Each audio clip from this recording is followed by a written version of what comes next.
சாம்ராட் ஆன்மீகம் நேயர்களுக்கு வணக்கம்.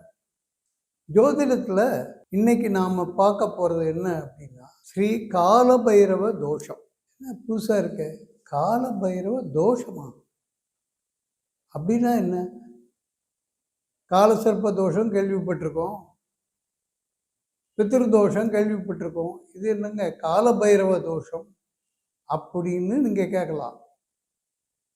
என்ன அப்படின்னா, ஜாதகத்தில் சனியும் செவ்வாயும் ஏதாவது ஒரு விதத்தில் சம்பந்தப்பட்டிருந்தாங்கன்னா அது ஒரு வகையான தோஷத்தை குறிக்கும்.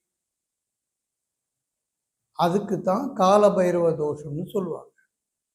அதாவது சனியை செவ்வாய் இரண்டு பேரும் ஒருத்தரை பார்த்தாலோ அல்லது ஒருத்தர் வீட்டில் ஒருத்தர் இருந்தாலோ அது சனி செவ்வாய் சம்பந்தம்னு சொல்லுவாங்க. அதுக்கு காலபைரவ தோஷம் அப்படின்னு சொல்லுவாங்க.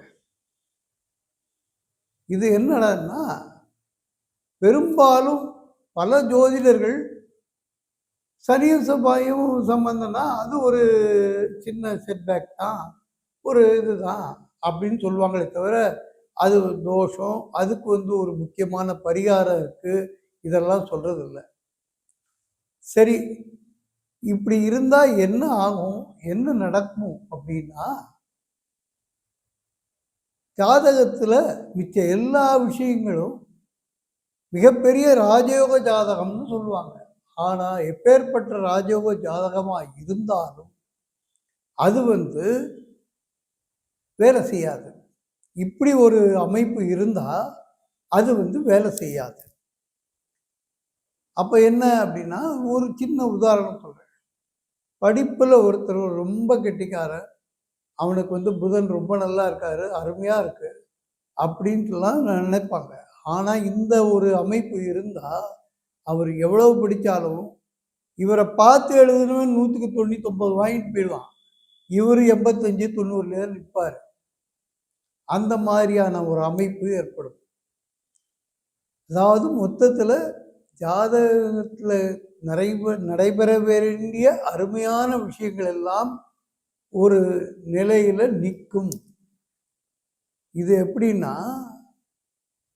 ஒரு வந்தே பாரத் ட்ரெயின் இருக்கு, சூப்பர் ஃபாஸ்ட். அது 8 மணி நேரத்தில் போக வேண்டியது 4 மணி நேரத்தில் போயிடும்.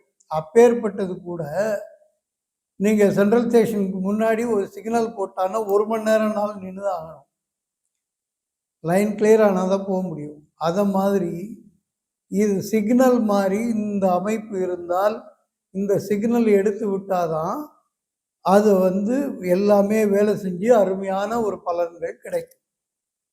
அப்போ அந்த சிக்னல் எடுத்து விடுறதுக்கு என்ன பண்ணணும் அப்படின்னா, காலபைரவரை வணங்க வேண்டும்.